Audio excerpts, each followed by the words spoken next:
Ngola tata. Molweni tata. Niphuma kule becala ngoku nizo. Siphuma beBholotho. Hey nivela kude. Sivela kude kakhulu.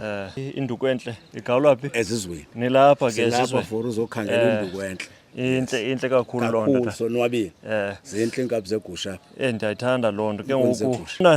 Xa ndincokola nabantu ndibabonisa abantwana bam ndithi hey kunyanzeleke ukuba ube nenkunzi enhle. Yes tata. Kodwa kubalekile ukuba nemazi enhle kaloku nam ndinemazi enhle ke mna. Yes. Zinhle imazi zakho? Zinhle. Uzigcina njani zibe enhle ke imazi zakho? Zinhle imazi ufuneka uzigcine ngozitofa kakhulu lento esiyigadileyo thina buboya. Benze sure into yobuboya abakho buhle. Okwesibini apha ematakane nawo wagada amatakane angabulawa zizintso. So uzigcina ke ezo zinto ezokuziphatha kakuhle. Inhle lonto. Enye into endivayo apha buboya. Yabona apha kwaXhosa ingathi ba abantu abasawuqonda ubutyebi obungavela buboya. Uboya busincumise kulonyaka khona. Usincumise kakuhle kakhulu uboya bebubuhle kakhulu.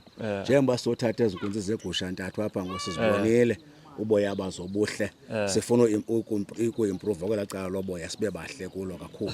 Inhle kakhulu lonto tata, inhle kakhulu. Siswelonto. Nami ke ndibawela ukuba abanye abantu abazoyibona le video baqonde ukuba hey uboya begusha buzoza nobutyebi. Mabeze uboya begusha buyabhatala kakhulu. Benza umahluko omkhulu kakhulu. Ke uyidibanise nalo nyama ke ngoku ngumuntu ophumelelayo apha. Kakuhle nje uya. Siyabulela. Enkosi nangexesha lakho. Enkosi kakhulu. Siyabulela ngokhuseleko namhlanje. Enkosi nani bebahle.